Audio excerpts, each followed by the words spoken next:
particulièrement comme j'ai un assez privilégié avec la Casamance. Donc forcément beneen gis-gis xëy na dinaa ko ci am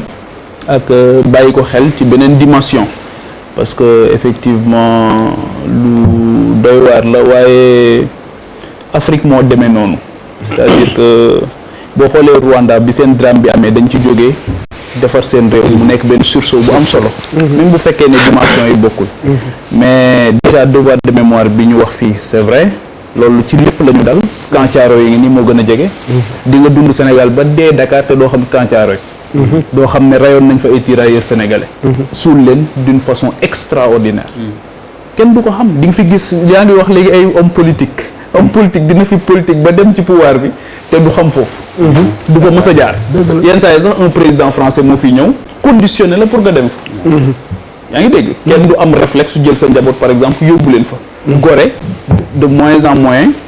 gis nga daanaka visité tuñu ko à l'époque bu ñu amaan gan bu ñëwee rek systématiquement c'était Gorée mais léegi Gorée li nga koy gis ci journal télévisé bareetul waaw gis nga moo tax ñu demoon sax ba am fitu def fa la place de l'Europe heureusement ba dindi nañ ko léegi donc mémoire bi ak rapport bi ñu am ak mémoire ak nan la ñuy commémorer mais c'est l'autre chose mooy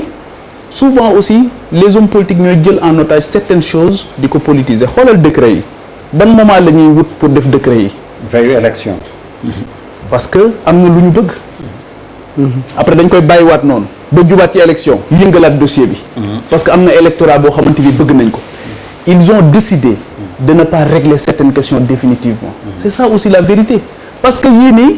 18 ans après ngay traîner benn dossier 18 ans après mais am na leneen lu ñu ci bëgg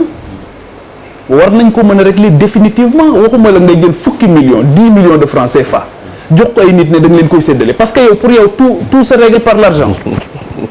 te wax na ko léegi nee na te ñun sax dañu am gàcce gu rëy a rëy c'est-à-dire que 18 ans après combat bi te réew mi noonu la demee c'est-à-dire que lu xew dafa am ñoo xam dañ leen koy bàyyee ne loolu seen combat la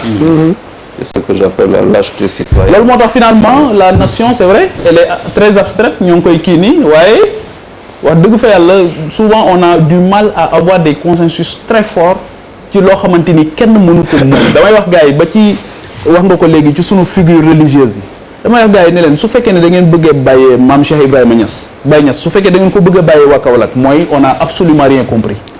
su fekkee ne Serigne Touba dañ koy bàyyee ak la communauté mouride mooy on a rien compris Seydi Hadji Malick ñu bàyyi ko Tidiane yi on a absolument rien compris te ñun loolu la ñuy def tam na ci réew ñoo xamante ni kenn mënu leen moom dëgg la tey jii Mandela am na ñoo xamante ni bokk ñoo moom diine bokk ñoo moom pas-pas yitteewuñ diineem yitteewuñ pas-pasam li ñu yitteewoo mooy les valeurs universelles dafa accéder à l'universalité loolu la bokk ak ñëpp doomu aadama yëpp ak foo mën di bokk mais ñun on est encore dans des coteries yoo xamante ni moo ñuy maintenir par le bas mënuñu élever wu loolu moo tax ñu bàyyi ñi combat bi ne ñoom ñoo ko moom man daaw ci bi ñu koy commémorer daaw fustigé na le fait que autorités yi daanaka dañ ci defoon benn presque bu néewal ko et ñu saaga ma ci saaga yu métti ci Facebook bi te dama wax rek ne lu mel ni waroon nañ ko yëkkati ba réew mi yëpp bokk ko ñu ne lan lañ ciy jànge mais encore une fois pour man une chose est de voir comment on commémore parce qu'on commémore très mal à tout point de vue on commémore très mal parce que on ne retient absolument rien du tout leneen bi lu mooy la mémoire collective lan lañ ciy def ba tey d'accord guñ ci ba tey lan lañ ciy def on a du mal aussi avec la culture de l'altérité tey jii daanaka le rapport que tu entretiens avec l'autre da nga ciy am problème parce que boo demee di nga fekk kooku am ay père fondateur am wax nga ko léegi tudd nga Nantes dëkk boo dem tey jii mën nañ la yóbbu systématiquement fenn expliquer la ko xale bi gën a ndaw dina ko xam mais ñun ci sunu processus de socialisation ak ni ñuy màggee loolu moo tax cadre de vie am solo loolu moo tax yooyu yëpp ñu war ko bàyyi xel donc c'est un ensemble boo xamante ni Batalo Joola foofu lañ ko war a dugal tey gis nga li xew Bettenty gis nga li xew ak feneen ak feneen ak feneen on apprend on n'a absolument rien appris donc c'est dommage mais Martine soo moytuwul déwén dinañ la invité waat nga ñëw waxaat les mêmes choses. pour les mêmes choses. Ouais. Alors dafa mel ni Pape Djibril anticipé na laaj bi ñu nar